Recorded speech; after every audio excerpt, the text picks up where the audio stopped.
ओम नमः शिवाय। कैसे हैं आप सभी लोग? आई होप आप लोग बहुत अच्छे होंगे। मैं भी ठीक हूँ। तो अभी सुबह के बज रहे हैं 10 और देखिए कितना तेज़ बारिश हो रहा है। तो अभी मैं सारे घर के काम करने के बाद, दो दो बच्चों को संभालने के बाद अब जल्दी से अपना सोची हूँ आधे घंटे थोड़ा ईवीएस देख लूँ पर्यावरण। तो उसके मैंने रात को नोट्स बनाए थे, तो अब उस नोट्स को मैं एक बार रिवीजन कर लेती हूँ, उसको रिवाइज कर लूँगी। उसके बाद से फिर 10-15 मिनट में कोई एक वीडियो छोटा सा देख लूँगी जिसमें 10 क्वेश्चन 12 क्वेश्चन होंगे, तो फिर उसको भी मैं नोट कर लूँगी। तो ऐसे मैं अपना साथ साथ नोट्स भी बनाती चल रही हूँ। और उसमें जो क्वेश्चन मुझे इंपॉर्टेंट लगता है, मतलब उस ऐप में उसमें सर लोग बताते हैं कि क्वेश्चन आईएमपी है, तो वहाँ मैं आईएमपी मार्क कर देती हूँ, ताकि मुझे बाद में जब रिवीजन करूँ मैं तो वो ज़्यादा मतलब माइंड पे चढ़ा रहे कि ये क्वेश्चन आईएमपी है।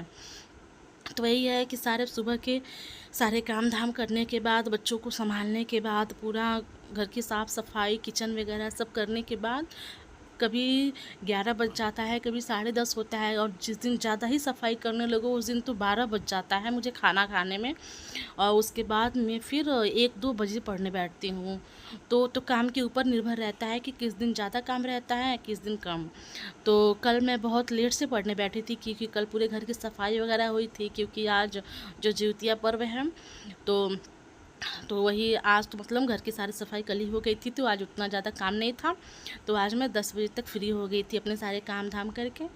तो अब मैं कम पढ़ने बैठी थी, तब 11 बज रहा था। तो अब मैं 12 तक या 11:30 पौने 12 तक पढ़ूँगी, क्योंकि उतना ही अभी मैनेज हो पाता है। अभी बाबू बगल में खेल रही है, अगर रोने लगी या फिर उसको नींद आ गया या फिर उसको भूख लग गया तो फिर मुझे उसे देखना भी पड़ता है।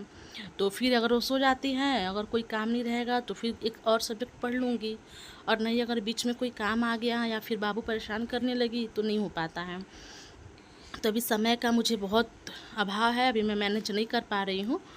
तो बस कुछ दिन, 1 या 2 हफ्ते, फिर उसके बाद से मैं अपना टाइम टेबल बना लूँगी और अपना समय भी मैनेज कर लूँगी कि पाँचों सब्जेक्ट को मुझे पर सब्जेक्ट 1 आवर कैसे देना है। तो फिर वो भी मैं आप लोग के साथ शेयर करूँगी। क्योंकि जब मैं डीएलएड पढ़ रही थी तो डीएलएड में मैं सीरीज़ से पढ़ रही थी, तो सीरीज़ से क्या है कि अगर मैं दिन में 3 घंटे भी पढ़ मिलता था मुझे तो मैं पढ़ लेती थी।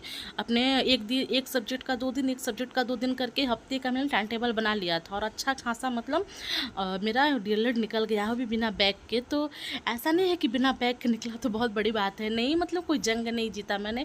लेकिन हाँ, 2-2 बच्चों के साथ, फैमिली के साथ इतना सब मैनेज करने के बाद मेरा मतलब विदाउट बैग मेरा डीएलएड निकला है, ये मेरे लिए बहुत बड़ी बात है।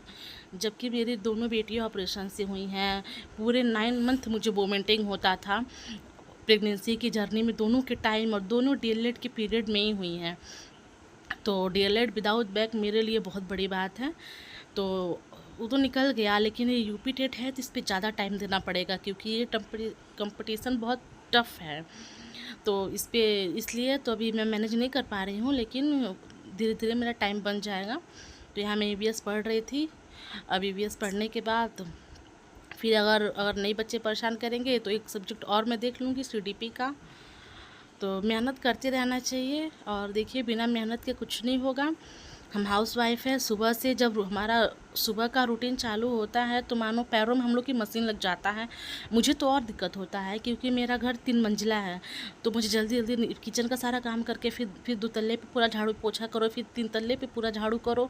तो इतना करने के बाद मतलब तब जाके बर्तन वगैरह धुल के मैं फ्री होती हूँ। तो चलिए, मेहनत करते रहिए। मेहनत के अलावा और कोई ऑप्शन नहीं है हम लोग के पास। बिना मेहनत के हम लोग डीएलएड क्रैक नहीं कर पाएंगे। सॉरी, यूपी टेट या डीएलएड जो भी है, मतलब हम लोग नहीं पास आउट हो पाएंगे। तो ये मेरा वीडियो आप लोग को कैसा लगा, कृपया चैनल को सब्सक्राइब कर लीजिए अगर मेरे चैनल पे आप लोग पहली बार विजिट किए हैं तो, और लाइक कर दीजिए और कमेंट करिए। अगर मेरे अंदर कोई त्रुटि होगी तो आप लोग मुझे कमेंट में बता सकते हैं, क्योंकि अभी मेरा न्यू चैनल है तो उतना एक्सपीरियंस नहीं है मुझे बात करने का, लेकिन धीरे धीरे सीख जाऊँगी। धन्यवाद।